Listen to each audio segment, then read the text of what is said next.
Live from Buckingham Palace, I'm delighted to be joined now by our peerless royal masterminds, Lady Colin Campbell and Phil Dampier. It is great to have both of you in the flesh at Buckingham Palace. And there is a celebratory mood in the air, Lady C, is there not? Isn't it wonderful? Yeah, it's Britain's palpable. back. Britain's back with a bang. Yeah. Phil, do you sense that people are too? flying in from all over the world. People are camping out, and that's just to see Lady C. You know, so I mean, regardless of this, but it's great. The atmosphere is fantastic. It's been a bit of a slow burner, but now I think everyone's getting into it. It has. And look, there is a historic precedent for that, Lady C, isn't there?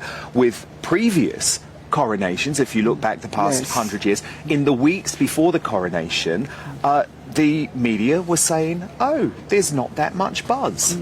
Same with the Jubilees, as we know, Queen Elizabeth II's Jubilee. There's something very British about getting behind these big royal events at the last minute, and I think the country's going to come together. Well, I think it's national bonding, and you know, this is an occasion for people to indulge in their national identity and celebrate it, and it's wonderful. It's very spontaneous. They just do it quite naturally, don't you think? I think so. Do you, Phil? I do. I mean, as you say, with some of the Jubilees, they were saying it was going to be a complete wipeout and people weren't going to turn up, and of course in the end they turn up in their hundreds of thousands, and I'm sure it'll be the same on Saturday, so it's going to be a great day. Apart from the weather. But look, the Montecito Moaners, as we call them, they have been doing their best to derail the coronation, and it hasn't gone unnoticed by the Montecito monarchists. I absolutely love this. It's my favourite moment of the day from GB News Deputy Political Editor Tom Harwood. He was on the Mall where he had this incredible conversation. You've travelled from California. Yes, Montecito, California. And Montecito, California is important because Harry moved there. And now they're basically your neighbours. How do you feel about that? We're not happy. It's created a lot of hubbub, and his wife is not well liked. They feel like she was the impetus behind disrupting his family relationships, and I feel that he was disrespectful of his grandmother, who was a magnificent woman. And Kim's views were echoed by none other than Donald J. Trump in a major world-exclusive interview with our very own Nigel Farage. Well, I think that she has been very disrespectful to the Queen, frankly, even during that time. I mean, how can you be disrespectful to the Queen? She went through years and years and decades without controversy and just did a great job. You cannot be disrespectful to her. And I think Meghan was very disrespectful to her. She was treated so disrespectfully by Meghan, and just no reason to do that. I was actually surprised that Harry was invited, to be honest. So, Lady C, I mean, what an incredible woman from Montecito. Maybe that's one of the reasons she chose to stay away. Even the Americans in the crowd would have booed her. Well, the reality is, of course, because I know from friends of mine in Montecito that she and he are reviled in Montecito. Really? Absolutely. Well, that woman backed you up there. Good. Phil, do you agree with Donald Trump's assessment that actually they caused the late Queen huge distress in her final days? I do, actually. I mean, when you think what the Queen had to put up with in the last couple of years of her life, she was in lockdown like the rest of us. She lost her husband. She had to deal with Prince Andrew. You know, the last thing she needed was the Ginger Whinger and his wife having a go. And I honestly think the combination of those things probably shaved a couple of years off her life. I mean, I think a lot of us thought she might make it to 100, but 96 was a fantastic innings, but it'd been lovely to have her another couple of years. But I think it really affected her, and you know, I think he's got a point. You know, it was very, very stressful, particularly as she was so close to Harry at one point.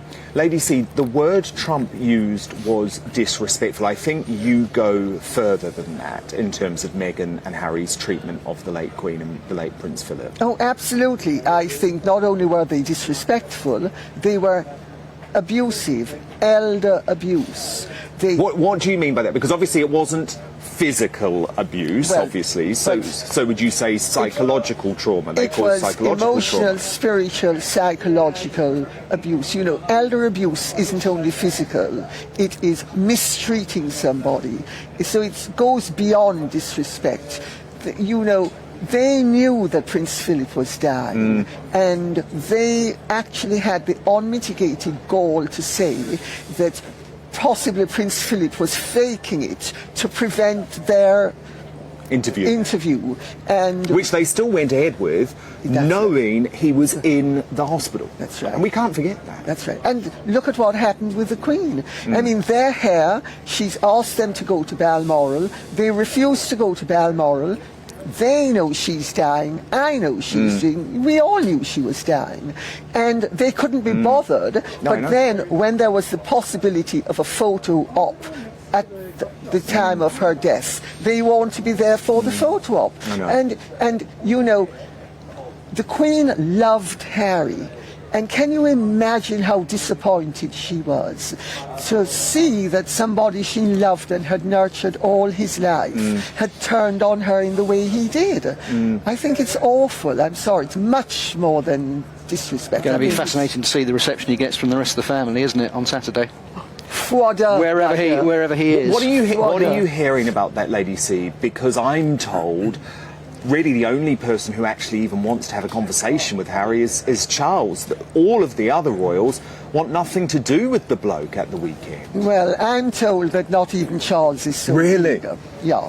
I mean, he's going to be correct, and it's his son, and he understands that Harry has huge emotional and no, I think it goes beyond that. He wants the civility because he's a gentleman, but he also wants to leave the door open so that when Harry turns over a new leaf, gives up substances, gives up being a member of the cult of Meghan, that maybe there's a way back for maybe him. that will happen sooner rather than later. Look, at GB News, we couldn't actually be more excited about this historic coronation, but I have been fascinated, absolutely fascinated, looking at the rest of the British media coverage over the last few days. And you would believe we were living in a totally different country. You would believe that there was a vast Republican movement in this country. I mean, Woke ITV News tonight, Lady C, began with what they described as a bombshell poll. They very much want to paint a picture of the country moving towards republicanism. Why do you think so many parts of our media are not prepared to embrace King Charles III? Well, you know, for instance, take ITV. Dame Caroline McCall. Former boss of The Guardian, say no more. Guardian, but a dame. She accepted a damehood from the monarchy, but she is rabidly anti-monarchist. Well, she's Team Meghan as well. Oh, yes, of course. She's has direct contact with Meghan, we know, who can influence editorial decisions. For example, the departure of Piers Morgan from Good Morning Bristol. I'm glad you put it so delicately. I'd have said she booted him out ignominiously. And I think Piers should have actually sued her, the clutch box off that woman. That's what I think. She's dreadful. I've actually crossed swords with her privately over something that happened with me with her, and she is unspeakably dreadful. I don't think that she should actually have the position she has. You know, she is supposed to be neutral. She is not supposed to be pushing an anti-royalist, pro-republican agenda the way she does. Well, I can't believe this ITV poll, Phil, which, by the way, still shows overwhelming support for the monarchy, has been presented as something that it's not. It's like, what is the agenda here? And they're saying, we're going to put on lots of Republican guests on Saturday. That's not what the public wants, is it? No, I think Republics see this as an opportunity. They knew that while the Queen was here, it's very difficult for them, but now they're trying to seize upon it. And as you say, you've got quite a few woke people in charge of media organisations who are trying to push this. And they present these polls, and it may be 64% in favour of the monarchy instead of 75% when the Queen was around. Well, that's fairly inevitable, isn't it? You know, but they, as you say, they present it as if it's, the other way round, as if it's a majority want to get rid of the monarchy. So I think these polls will come and go, but younger people who might not be in favour of the monarchy, they get older, don't they? And then they change their minds, like they do about a lot of other things. So I think we're going to see. I think we're going to see William on the throne. I don't think we're going to see the end of the monarchy just yet. No, but this is an important weekend for Charles. It has to go well, but my sense is that it will. Do you agree, Lady? No, I think it's going to go very well. Yeah. I think it's going to go brilliantly. Yeah. He's recalibrated things in a way that actually, when you stop to think of it, even though I don't agree with 100%, by and large, I think I agree with most of it. Yeah, I do too. You know? I do too. I mean, he's a little bit too woke for my liking at times, but if he's going to try and bring some of those people along with him... Well, ironically, Phil, the not young a bad people will thing. like a lot of what he says, won't they? Or should do. Yeah. You know. Yeah, indeed. Well, look, it's been so brilliant to have you with me on this very special edition Great of to be the here. show at Buckingham Palace. Oh, brilliant Royal Masterminds, the best in the business. Phil Dampier, Lady Colin Campbell, thank you so much. Have an amazing weekend. I know you've got big plans.